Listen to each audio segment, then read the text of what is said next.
Hello, and welcome to The Telltale Cake, the show where we tell tales with cake, and we try to ignore the corpses under the floorboards, or else sometimes we dig them up and plant mushrooms in them.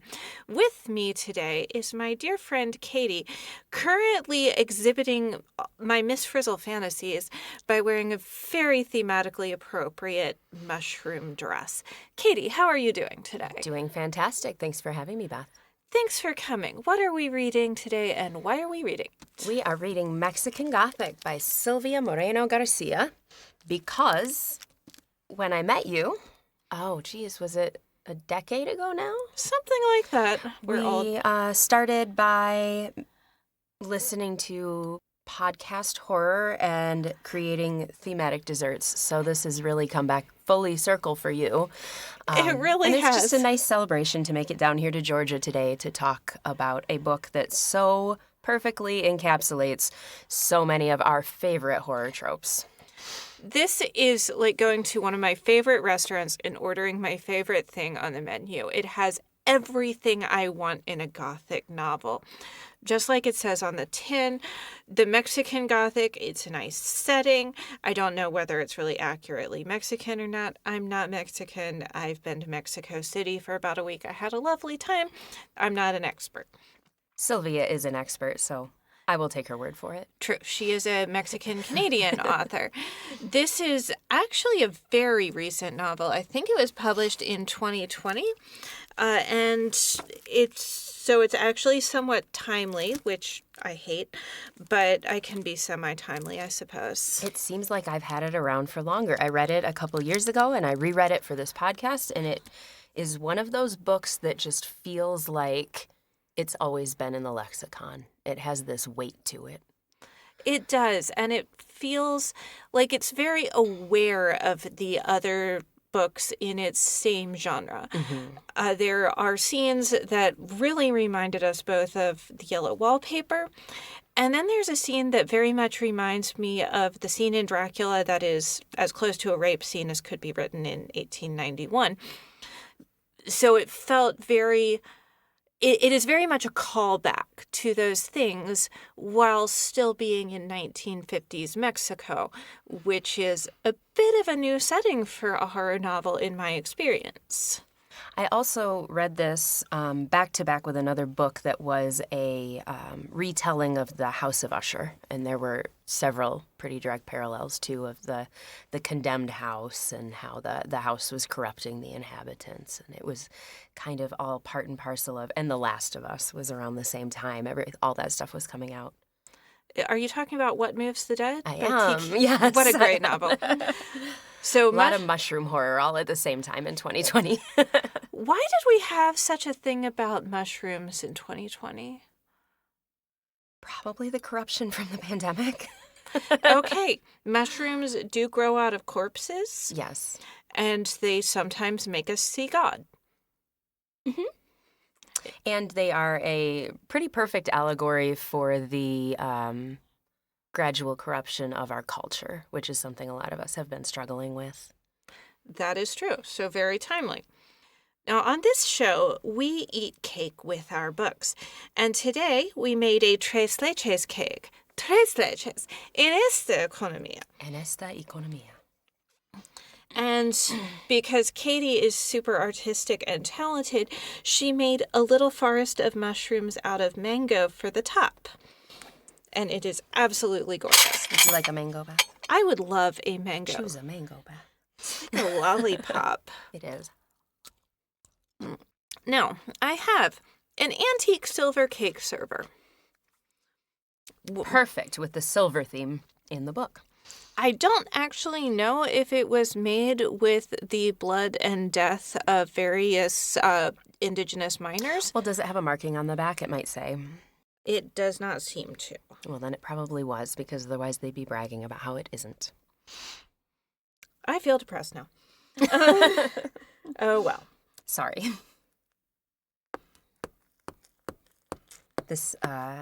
Making this cake, there were so many liquid ingredients and so few solid ingredients. I'm very curious to see how this goes. Yep. Probably. Kind of gelatiny. Yeah, this is a little bit on the It's a liquidy little side, messy. but it should. But it has tres leches. True. Now, when I buy this in bakeries, like in Mexico City, it's usually a little bit less liquidy, but I imagine they are also somewhat better at making this than I This am. was our first attempt. Yes. Cinnamony. Very. I like that. Mm-hmm. It's an easy win. Vanilla, cinnamon, cream. Good stuff. It's not going to be dry, and it always feels kind of light to me and tastes kind of light. It feels like a perfect little snack that's not going to be heavy. Do you think Noemi would like it? She said something about not liking cream-based foods. Oh, yeah, she probably wouldn't. Though she was apparently used to just having coffee and pastries late at night. That's fair, and this would be a pastry. This is a very traditional dessert around Mexico and a lot of places in the Caribbean. Fantastic. And you can see why it's nice and cool. If you have access to refrigeration, this would be nice in the tropics. Oh, yes. That's a good point. I'm not sure how you would make this without refrigeration. I think that there are ways of refrigerating things by using partial burial or, I don't know, my grandmother survived the Great Depression in Illinois, and she said that they used to put things in a box and lower it down a well and then cover the well. And it kind of worked the same as a refrigerator. Okay, interesting. Now, we like to judge books by their covers because what else would we judge books on? I kind of hate this. Yeah, the wallpaper should be yellow. And moldy. I do like how the lipstick matches the dress. There are some nice textures, but this looks warm and dry, and that's really not. Also, the art is based on images, copyright Getty Images and copyright Shutterstock. So I feel like the artist was really phoning that in. If our cover art was made today, it would be straight up AI.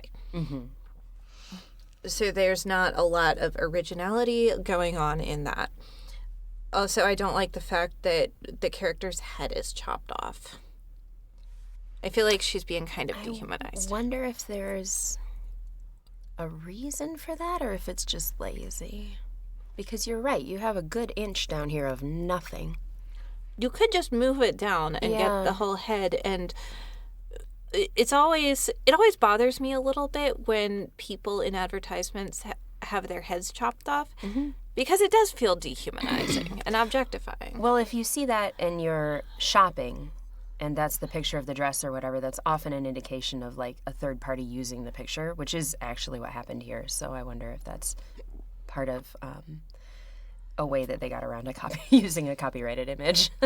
Very likely. Yeah. Still don't love it. Don't feel like it's really indicative. It looks like a cheap horror or cheap romance novel rather than a horror novel. Yeah. So if I just saw that cover picture, I might not pick it up.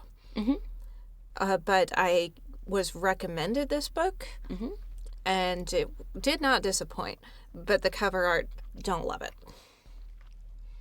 Solidly bad. I think you told me to read this one the first time around too. I think it was you. I think so, because I read it, somebody suggested it to me, I read it, loved it, told everybody to read it. All my horror friends was like, this is great. It is really good. So let's get into it. Our main character, our heroine, is Noemi Taboada. She is a socialite in 1950s Mexico. She's not the most nice and thoughtful person. When we first meet her, she changed her outfit without telling her date for a masquerade party and left him with what was supposed to be a couple's outfit, but suddenly it didn't work anymore, and she's making him leave the party early and walk around in this awkward costume. We also find out that she's really smart. Even though she plays the socialite game, she's been studying at, well, not quite the university, but she's been studying. She wants to go to university. She keeps changing what she's studying.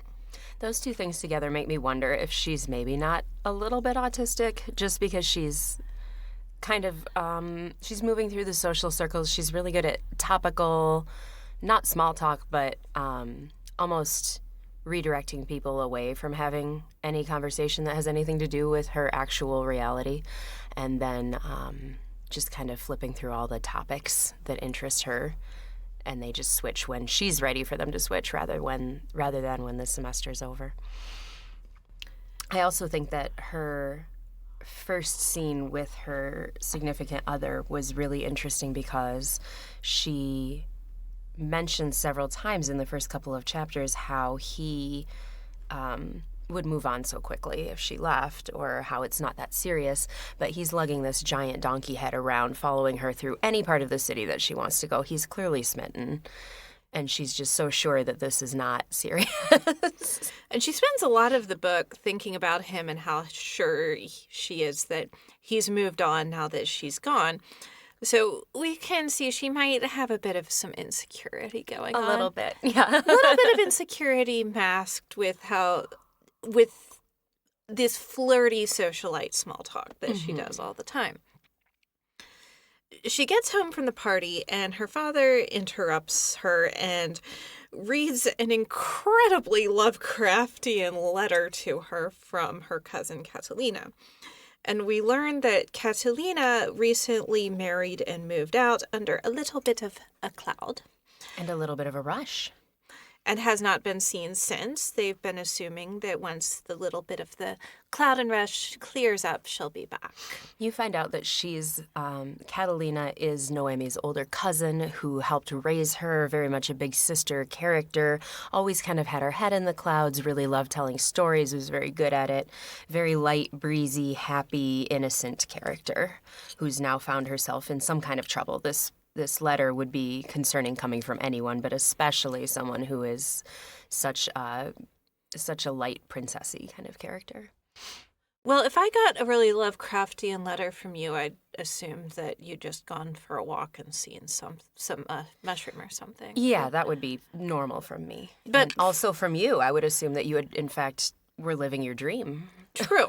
But from Catalina, it's concerning. She's more of a fairy tale princess than an eldritch horror. Yes. So she does not write letters like this. Noemi's father is concerned, as one would be, and is sending Noemi out to investigate. Noemi doesn't want to go, so he goes to bribery, which he says if she goes, she figures out what's going on. I love how he immediately goes to bribery while simultaneously telling her to grow up. It was a very, you just can tell how the two of them are so similar immediately. They are.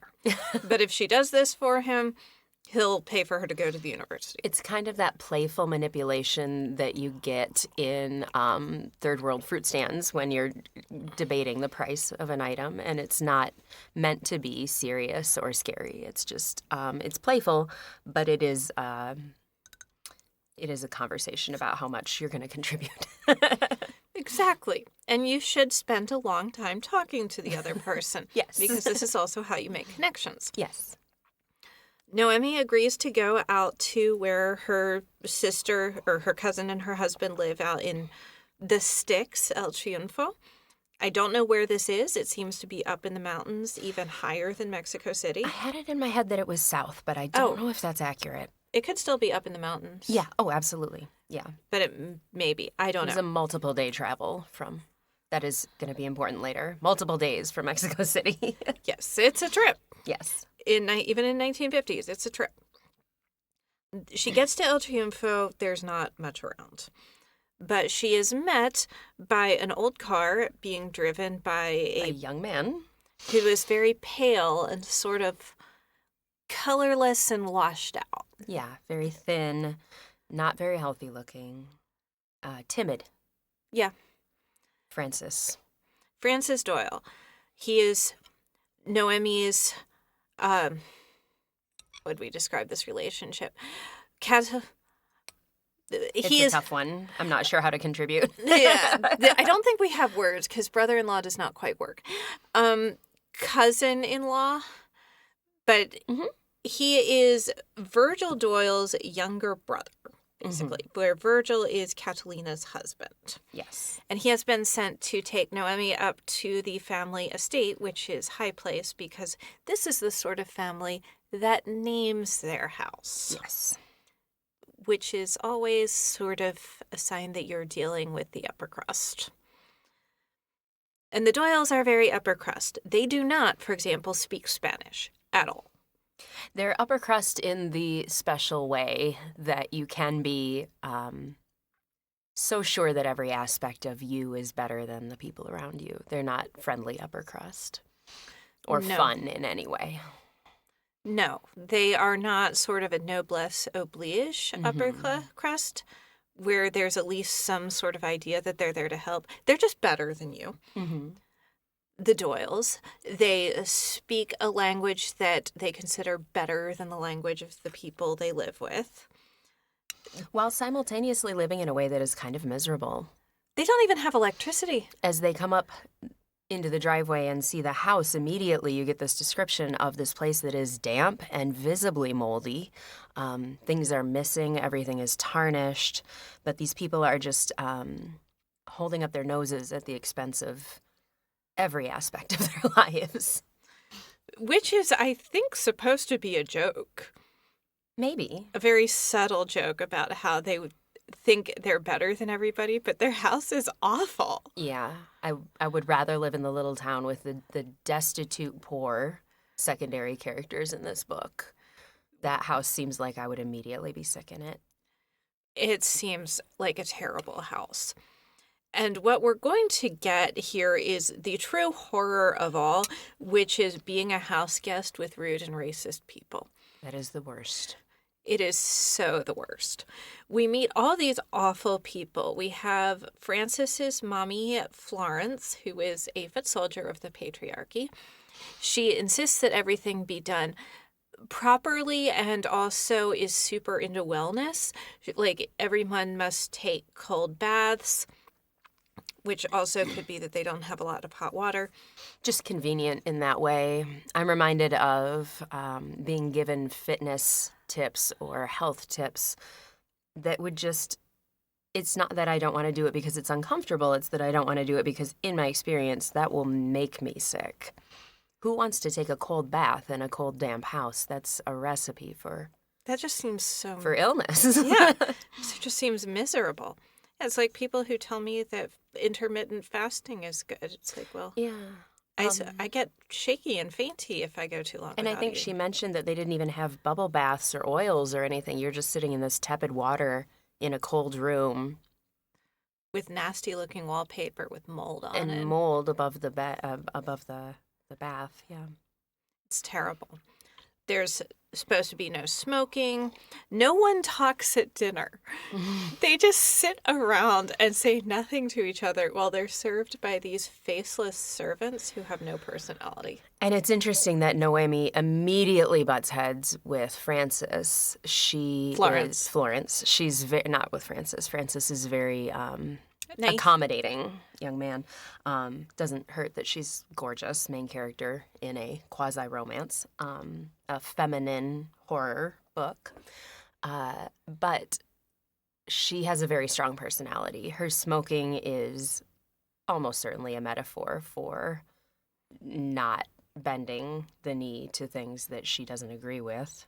Because smoking isn't in and of itself a bad thing, but in this book particularly, it takes on other meanings as well. Smoking is also traditionally portrayed as something rebellious women did. Yes. So it's a symbol of feminine rebellion.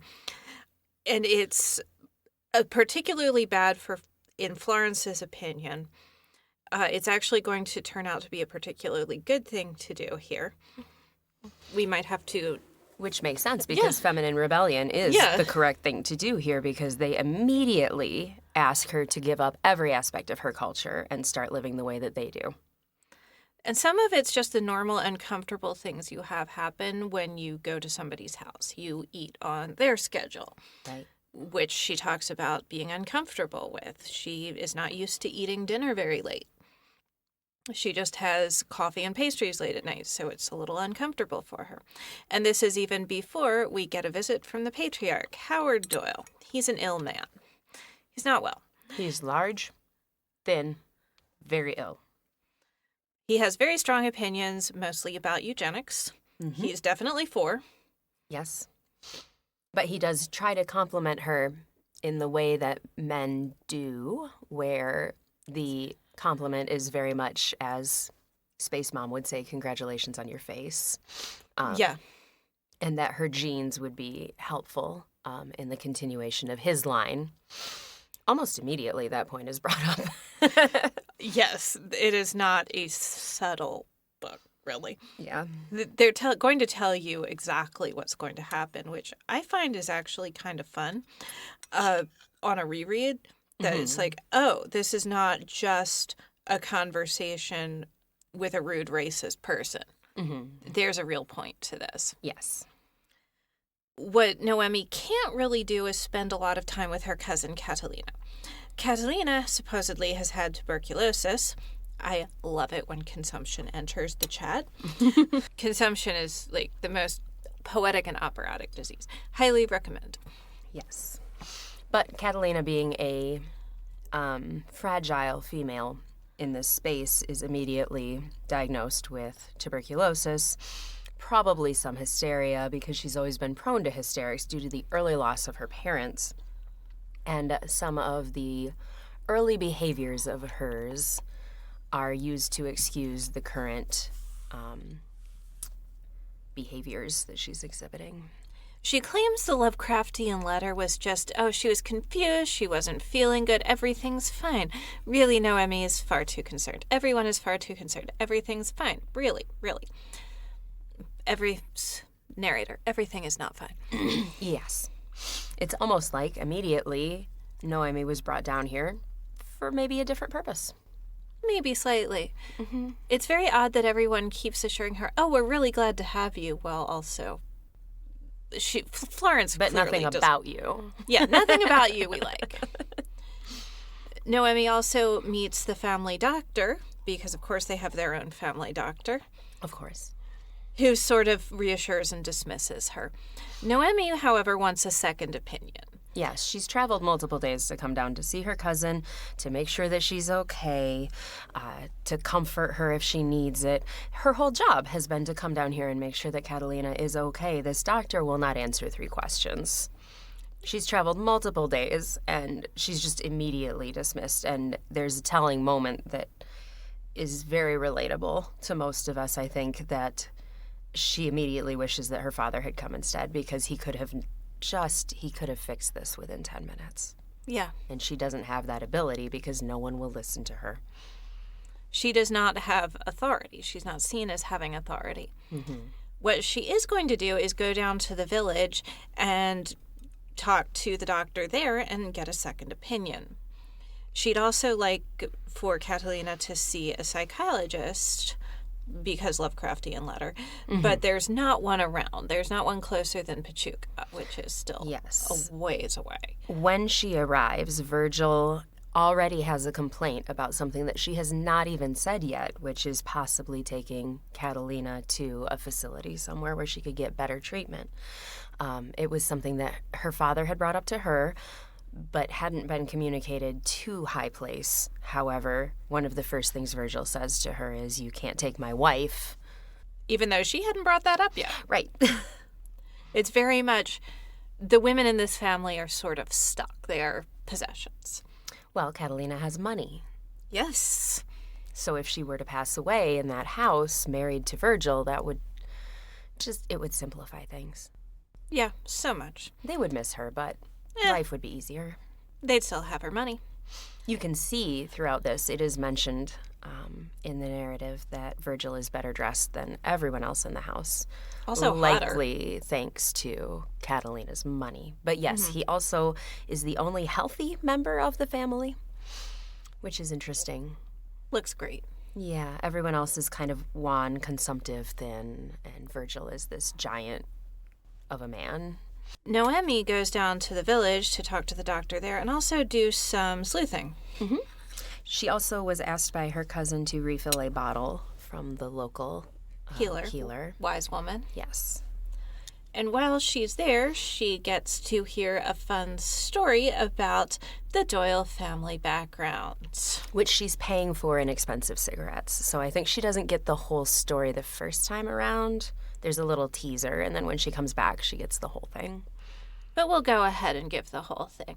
Essentially, there was this other girl, Ruth, that lived up at High Place. And I forget exactly how Ruth She was related. part of the family, though. Yes. She wasn't a maid or something. She was one of the Doyles. Yes, and she one day goes on a family annihilation spree with a shotgun, shoots multiple people, almost kills Howard Doyle, and then kills herself. Yes.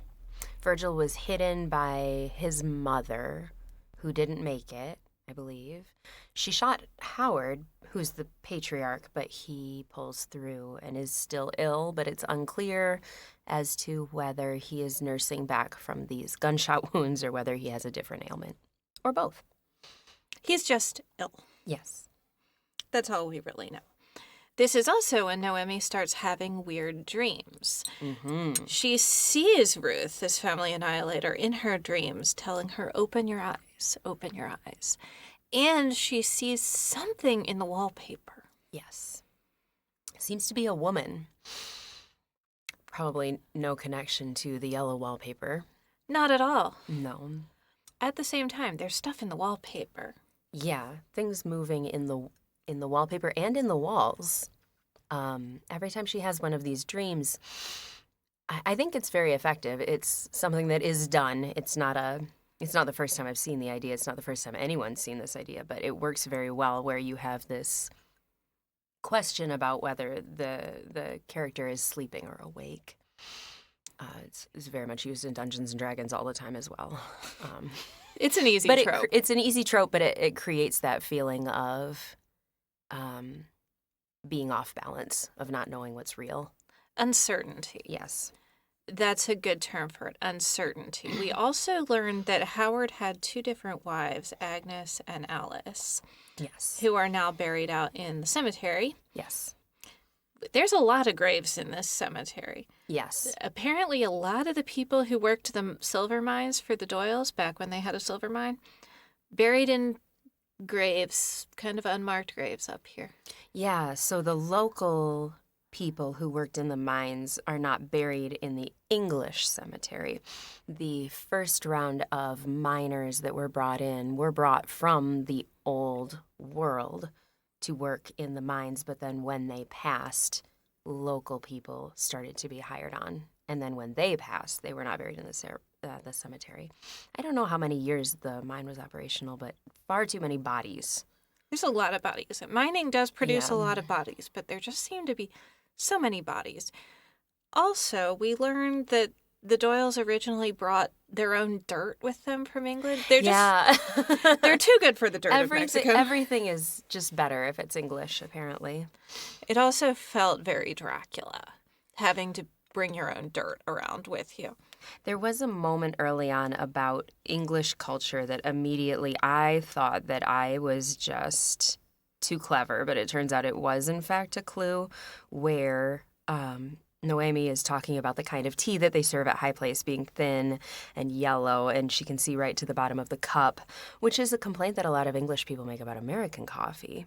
So I knew that that was not typical English tea. Yeah, it should be thick. Something was wrong there with the tea that they were making her drink all the time. Something just feels very washed out about this whole place. Yes. Like there's no depth to anything, except for maybe the house, because she keeps dreaming that there's something in the walls. She'll see these visions of the wallpaper peeled back, and she sees skin and bones and organs inside the house. Yes. It's like the house has a heartbeat. It's very disturbing. Slightly House of Ushery. Yeah. I am so into this at this point, by the way. Missing women that might be alive or dead, the heartbeats in the walls, the heartbeat in the floor, the telltale heart. Yes. There are just all of these winks and nods to all of these classic horror books, and it's just delicious. There's so many layers. We continue with the true horror being social awkwardness when Noemi manages to refill the mysterious bottle of stuff from the local healer, and Catalina drinks it and just seems to have a seizure. Yes. At which point, Noemi has to fess up to what she brought, and everyone yells at her for making Catalina worse. And she begins to accept that maybe she shouldn't be here, which is what the Doyles have been saying to her this whole time, which is a huge switch for her because she's a very confident woman. She's very outgoing, outspoken. She's used to getting her way. So it was really sad to see her start to accept their narrative. And when she starts to accept their narrative, she also accepts the things that don't make sense. And for a while, she kind of loses herself there as a result of that because she feels terrible about what happened to her cousin. I relate. Like, I'd feel really bad, too. Absolutely. So she kind of decides she's going to give up and go home. Mm-hmm. But the family decides, okay, we're going to give you a special thing for your last night. Mm-hmm. I think they even let her talk at dinner. They did, yes. The feeling is very much, we're glad you gave up, but we don't want you to go. We would like you to give up. This whole time, they are ensuring that Frances is the only one who can do any favors for her, who can spend any time with her, who can help her accomplish any of her goals. The servants are not available to her. No one else in the family is at all available to her. In fact, they are in her way at every turn. But Frances, for some reason, has been given just enough leeway while still being closely watched that she's able to form this relationship with him where he feels safe. He even shows her his pictures of mushrooms. It's very cute. His etchings. He likes mushrooms. He sure does. Then, last night, she's called in to go see Howard Doyle, the patriarch, who is feeling very ill. And he wants to whisper stuff to her. So she ends up having to bend down, and it's sort of a grosser parallel to that scene in Dracula where Drac makes Mina drink his blood. Mm-hmm. Howard makes Noemi drink his blood and his phlegm from his mouth. Yeah. It is this black stuff that comes out of his mouth that Virgil's there and makes her drink. The way that the scene is built is really upsetting because immediately something is wrong. It smells wrong. The lighting is wrong. Howard doesn't look quite right. Something's been done. His robe is open and it shouldn't be, and everyone is acting like that is fine. There's this sense of your boundaries being crossed immediately. And then when she finally, but she's just poisoned her cousin, and she's very much in this stupor of, I'm sorry, I'll do whatever I need to do to make up for that. And as she snaps out of it, they grab her, and it definitely has this very assault feeling to it. And then things sort of come to a head in the family because she tries to escape. Well, actually, she gets fun visions from what she got. I'm pretty sure she was asleep after it happened for a day or two as well, right? Yeah, she was. Because when she wakes up, the situation has changed. Yes, Howard is dying, which means things have to happen immediately. And they're going to explain some things to her. Like, Howard is this hundreds-of-year-old person, vampire This thing. is all coming to light in Noemi's bedroom. Francis has come to talk to her, and he is apologetic, but he is ready to give her the whole story now. Francis is not taking joy in the situation, but he likes Noemi a lot, and he is part of it. He hasn't been telling her everything.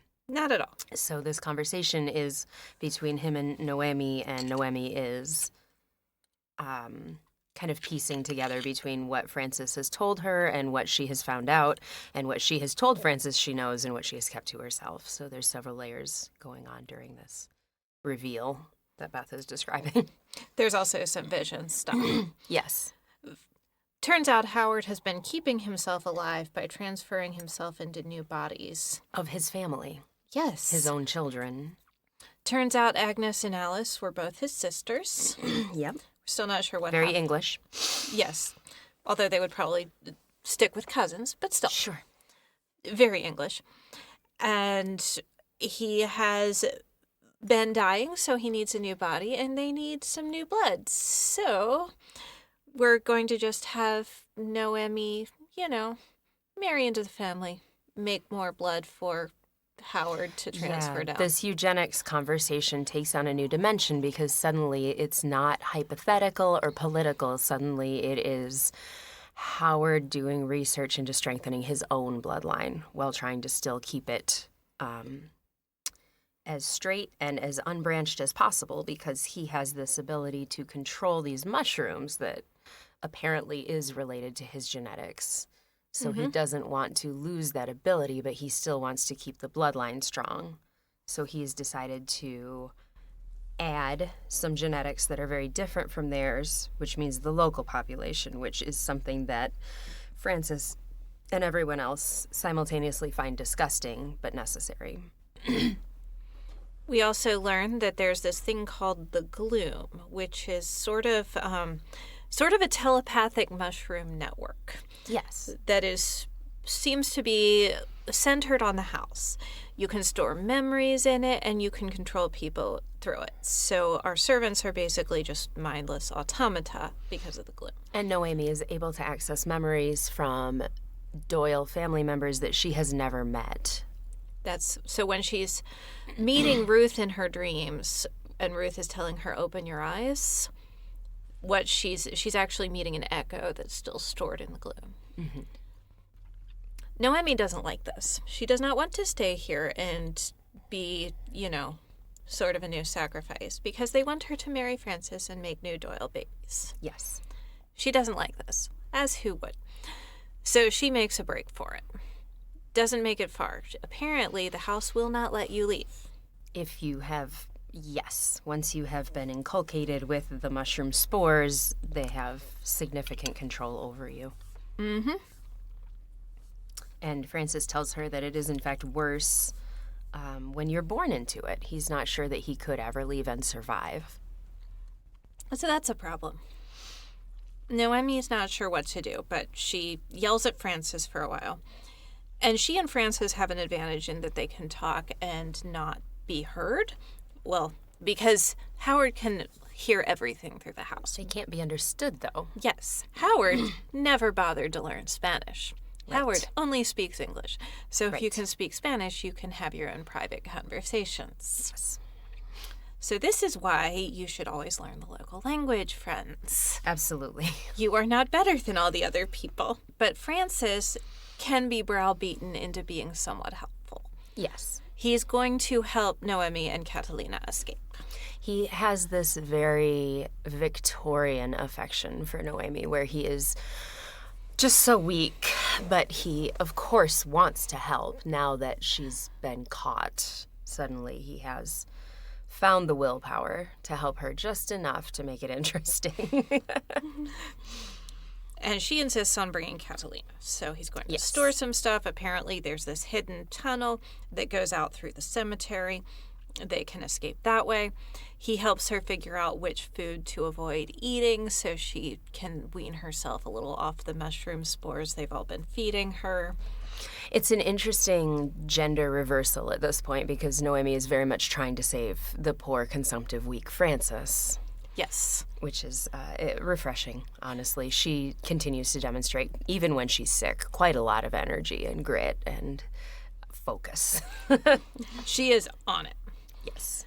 Then comes the night of her arranged wedding to Francis. They're going to make sure that they make the babies together. But there's a little bit of a fun, upsetting, rapey switch where instead of Francis coming to her bedroom, it's Virgil. Yes. And this whole time there's this question of, is it Howard or is it Virgil? Or is it Francis or is it Howard? Or is it Virgil? And the use of the dream confusion is heavily used between these three men. But Noemi is going to use her muscles and hit Virgil a few times, and he goes down in a way that to me seemed super easy. Yeah, it was probably just a lucky shot. The whole thing, he's been overpoweringly large and strong this entire book, and then she manages to take him out. What did she swing at his head? I don't remember. I forget, but he stumbles back. I think she just shoves him and he stumbles back. And hit his head on the corner of something. Personally, I think he was faking for reasons we'll talk about. That would make sense. So she goes off to collect Francis and kind of ends up killing Howard Doyle. Yes. There's a scene with a gun and Florence and Pete both. Well, Catalina kind of ends up killing Howard Doyle. Oh, right. It is Catalina. There's a bunch of people reaching for a gun. The gun. Yeah. She takes a swing at Howard, but gets grabbed by the servants and Francis, and she can't move. And there's this horrible half a page where it seems like all is lost. And then you see Catalina has been quietly repositioning herself and mortally wounds the patriarch of the family. And this makes the whole house sort of shudder. During that scene, also, it is made clear that Howard is planning to take over Francis, not Virgil. So when Howard was looking at Noemi in that way, it was very much he already knew that the plan was to marry Noemi and to be in Virgil's body for that marriage. Ew. Yeah. So they're going down the tunnel through the cemetery. Francis did what he promised. He left supplies. So they're able to get out into the cemetery and into this creepy mausoleum where Agnes is buried. But wait, Virgil is waiting for them. Virgil got up from his supposed head wound, talks to Noemi. It turns out he was hoping Noemi could take out Howard because he wants to be the new Howard. Yes. The problem with having a patriarch who never dies is that your heirs never get to be the patriarch. Right. And they might not like this. Yes. So Virgil is super into being Howard and was hoping Noemi would take him out. So I think he was faking. I think that's a good point. That would make more sense. It really makes a lot more sense to me than that she was able to take him out as easily as she did. I wonder, not to give you any pushback because I understand what you're saying, but also if it wasn't some kind of commentary on how easy it actually is to fix the situation if you're willing to speak up when it feels like everything is hopeless. If you do something anyway, it can actually be pretty easy to take out someone who's controlling you. I actually like that more. So they're off having a confrontation with Doyle, and they try running into the creepy mausoleum with Agnes. And they meet Agnes. So she's beautiful. She is. Turns out, this mushroom gloom, by itself, it's not that helpful, but Howard figured out a long time ago that if you give it a consciousness, it'll work a lot better. So he buried his sister Agnes alive. His sister lover Agnes, who has a statue erected to her when, in fact, the woman who had his children, his other sister, did not have any such thing. So this devotion to Agnes, right? Yeah, Agnes. The devotion to Agnes shown throughout High Place hadn't made sense to Noemi up until this moment. When she sees this mummy corpse with mushrooms growing out of it. Glowing mushrooms. It's sparkly glowing mushrooms. Yes. Flammable, sparkly glowing mushrooms. Flammable, sparkly glowing mushrooms. That's the other thing about mummies. They tend to be flammable because they're very dry. Yes. So, not to spoil that too much, Noemi has been holding a lantern. Yes. Noemi is going to set Agnes on fire. Yes. And that is going to actually destroy the gloom and the house and Virgil. Kind of Francis, too. Francis faints. Francis says at the beginning of this scene, we're not supposed to look at her. But the feeling that I got anyway from reading Agnes was very much the please kill me thing. Oh, yeah. She was not ever happy with that situation. She was being protected very much against her will and kept as the computer for the gloom. Yeah, not a good afterlife. No. Noemi does not have any sort of feelings about how we should look at things. Noemi's going to look at stuff. Yes. Noemi is not super into not looking at things. Yes. And it turns out that fire and smoke and her cigarettes, a metaphor for her rebelliousness, are really bad for the mushrooms. They don't like it. They've been keeping Noemi at a little distance.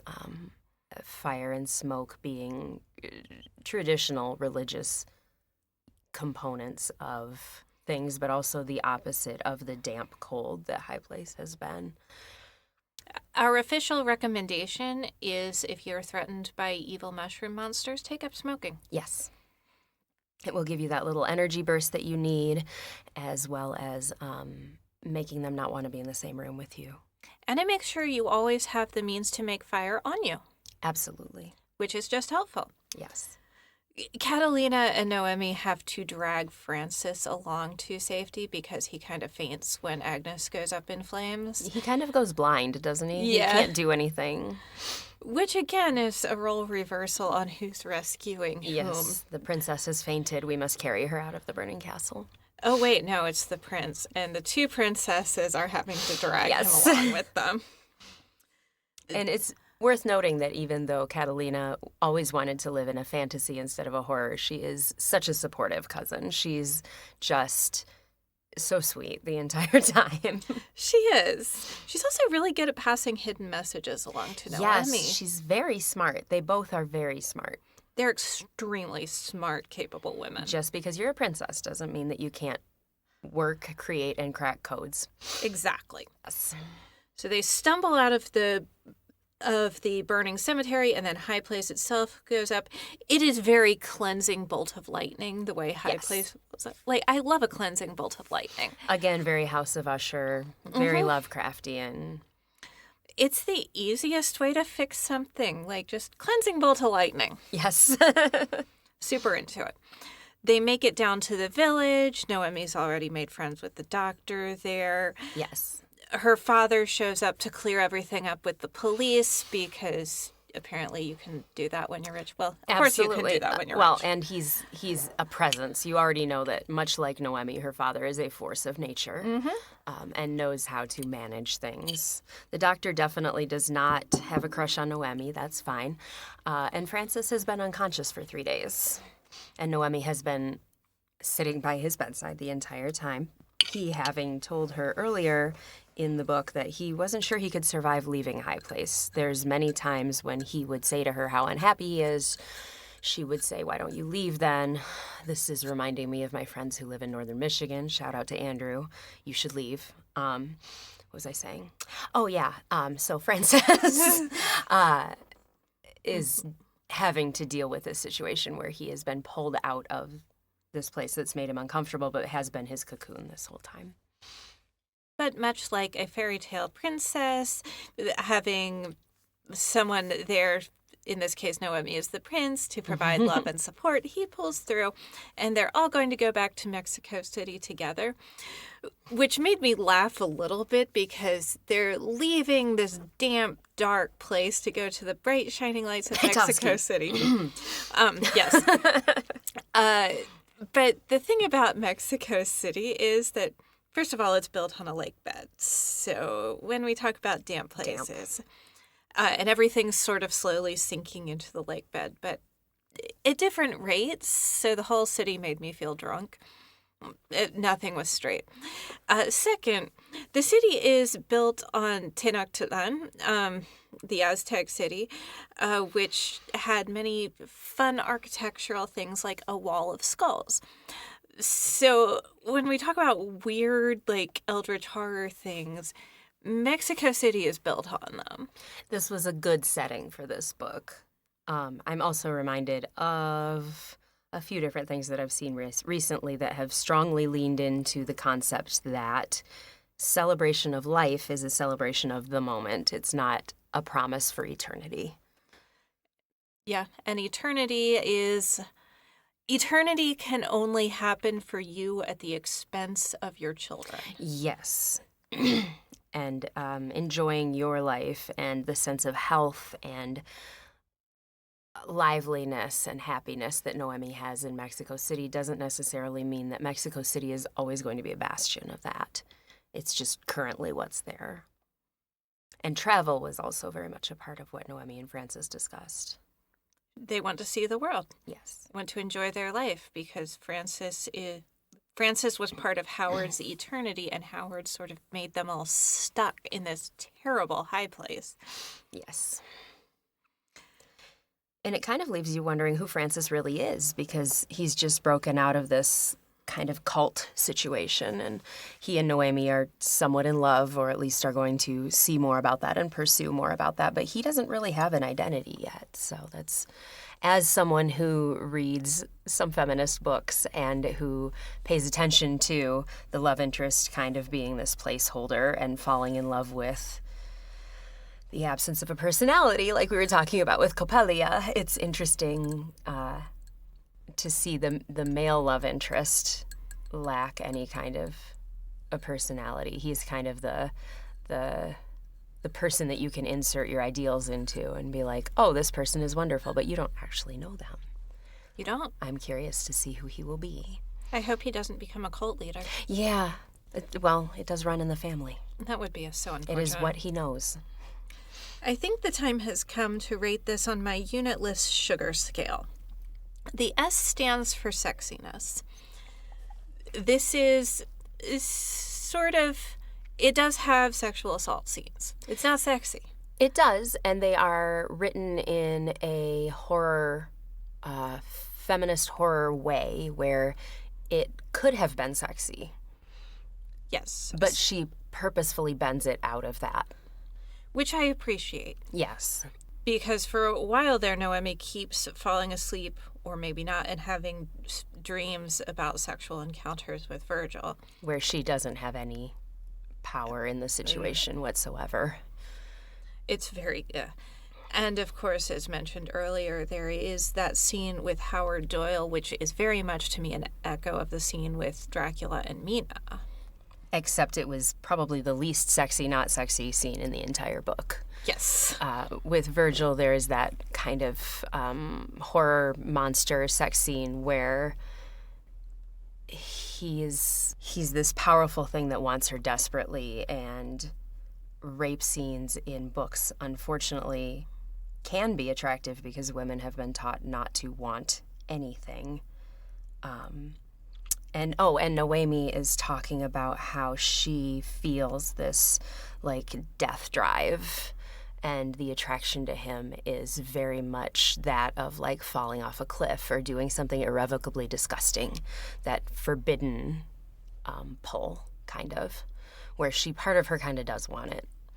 Definitely. Part of her does, even though she's aware that it's a terrible idea. It's her beloved cousin's husband, for one thing, and for another, he's awful. Every time she speaks to him, he's awful. Whereas Howard is just a monster. He's basically a corpse the entire time. And once we learn that Agnes and Alice are his sisters, that just makes it grosser. That he used his You sisters. don't actually need anything to make Howard grosser, though. He's already at a 10. He's already disgusting. And then they just add that. And it does make it worse, but it's not supposed to go to an 11. No. And he's been awful since he walked in and gave his talk about inferior types of people. Yes. Virgil is described by the main character multiple times as being attractive, whereas Howard has been insect-like, bulbous, thin, looming, smells bad. It's mentioned in every scene. He's a disgusting monster. Virgil is the sexy monster. Right. But Sylvia Moreno-Garcia does an excellent job of not allowing the rape scenes to be sexy. They turn every time. And I appreciate that. Yes. The U stands for uniqueness.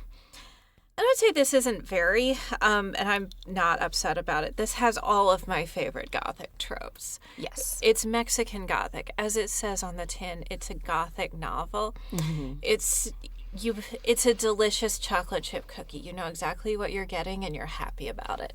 It's smart. It's cute. It is a a female power fantasy, which you rarely get. You're getting more now. But for a while there, they were incredibly hard to find, especially for two fantasy readers. Usually it was a boy that you were following around the fantasy world. This was written for women who've done their homework. Yeah. It was written for women who have read the other books, and there are a lot of nods to it and a lot of familiar tropes. None of the tropes are unique, but the way that she combines them is a little bit unique. It makes for a really complex world. We are definitely the target audience for this. Yes. We've read Lovecraft, we've read The Yellow Wallpaper, we've read Dracula, we've read a lot of Poe. Yes. This is, all of our favorite tropes are here. Yes. And it's written for us as women. Speaking of, the G stands for gender. And one of the very first things that happen is we realize there's this conflict about who has the right to make medical decisions for Catalina, because the answer is never going to be Catalina. Right. It's either Catalina's uncle, father figure, Noemi's father, or her husband. Yes. It's never going to be Catalina. It was outright said multiple times throughout the novel when Noemi started to make any headway whatsoever in taking care of her husband that Virgil would just come in and say, "That's my wife, you have no right." And she had to allow that. She pointed out that it's 1953 Mexico. Women don't have the vote yet. Right. They don't have rights. They are still very much property. Noemi's only response to "you have no power here" was, "I am here in the stead of my father. Trust me, you don't want him coming down here." So the only time that she had any say was when she was standing in as her father's representative. That's all she has. She even thinks about, how Kublai Khan's messengers would have a special stone in their pocket, and she had that because in herself, she doesn't have authority. Right. And you can say, I think that if certain men read this book, that they would consider her to be conniving or manipulative, but definitely uppity. What else do you have? Yeah. In that situation, that is a kind of power. It's the kind of power that women had in that culture. I couldn't hold that against her. No. If that's all that you leave someone, then that's what they are going to take. Exactly. She doesn't have the vote. She probably doesn't have banking rights. I don't know when that happened in Mexico for women. In the U.S., it was like the 60s. Right. So what's she supposed to do? Right. And as we discussed, there's this delightful reversal of tropes with Francis, who has to be literally dragged out of the burning building by two women. In the midst of vapors. He definitely had the vapors. The poor boy. Poor boy. In fact, Noemi refers to him as a boy. He did, sweet boy. Yes. He's a very sweet boy, and she rescued him. Even having been disappointed with Francis, it is a reflection of Noemi's strength that she takes the time to do that after having been betrayed by him. She is a strong enough person to forgive people. Yes, and she saved anything of any worth in that entire house. Which was not the silver. No, nor the mushrooms. And she's very educated, which I love. So she talks about how the mushrooms are, I can't say this Nahuatl word, Teonanacatl, the flesh of the gods. Yes. Because she's been studying anthropology as one of her several interests. Yes. And she knows that, like Christians, like the ancient Mexican peoples, thought that eating God was a perfectly great thing to do. Yes. And in this case, eating God has some immediate practical effects. Teonanacatl, I looked this up, and that is the old name for mushrooms with psilocybin. So. Oh, okay. That makes sense. There was, Francis brought up to her in the cemetery about how they were used psychotropically by shamans. He used the word shaman. I don't think that necessarily is the right word for it, but that would have been the word that Francis would have used for the wise people, the wizened local folk. I was just impressed that Noemi stayed in the house for as long as she did when she saw that black mold growing up the walls. Yeah, and especially when she started hallucinating that the mold was moving. Yeah. Well, that's easier to blame on your own self, I think, especially as a woman in a situation with no power. It's easy to say, oh, that's just my weakness. But nowadays, if you walk into a space and there's black mold growing up the walls, you don't stay there. No. And it would be highly unusual to see that there are people still living in that house. Granted, this is the 50s. Right. But still. Yeah, I don't know where that would be normal. I think even in third world countries, if there's that kind of health situation, they would just knock the house down and build another one. That seems like what you should do for that house. Yeah. That house just seemed so uncomfortable.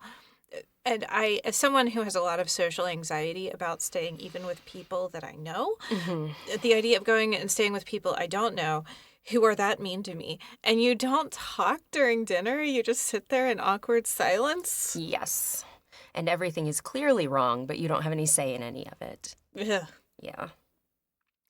Anyway, sugar. The A stands for axiness because Franz Kafka says that a book should be an axe for the frozen sea inside us. I don't know that this did anything for my frozen sea, but it made me really happy. Yeah. I could agree with that. And sometimes that's enough. Again, it's our favorite tropes. We are clearly the audience. I don't think it taught me anything. No. Yeah.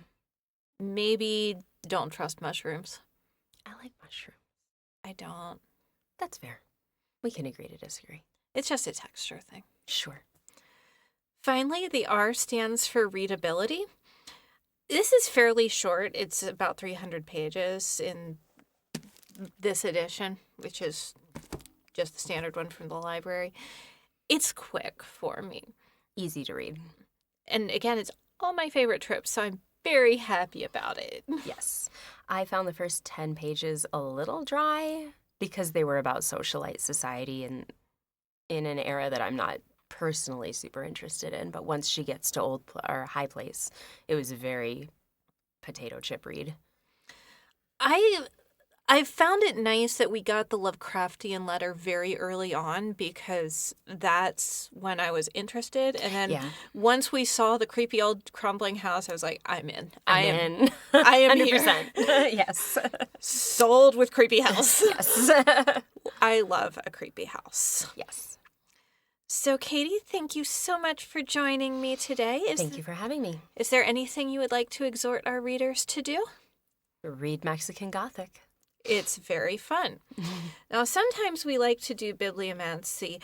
I don't see why we have to drag in the Aeneid or the Bible to do it when we have another book right here. So, fantastic. Flip through and point to a random page, and let's see what it tells us for our future. Okay. All right. That is the problem. The point, I suppose, is that Catalina wanted someone else. She didn't want me, flesh and blood and flawed. She was immediately unhappy, and yes, it is my fault. I could not live up to her expectations. What she saw in me was never there. Dark.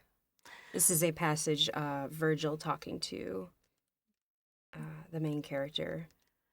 So what fortune do we learn from that? Maybe marry people only when you really know that they have a personality. No, that personality conversation from Coppelia keeps coming back around. You shouldn't just fall in love with someone who seems like a good idea. You should know who they are. You really should, because people are not dolls or automata or fairy tales. Sometimes they're mushroom monsters. Yeah. You don't want to marry that. No. Know who you're marrying. Marry for the personality, not for what you imagine it will be. Yes. Very wise. All right. Thank you all. Cheers. Cheers.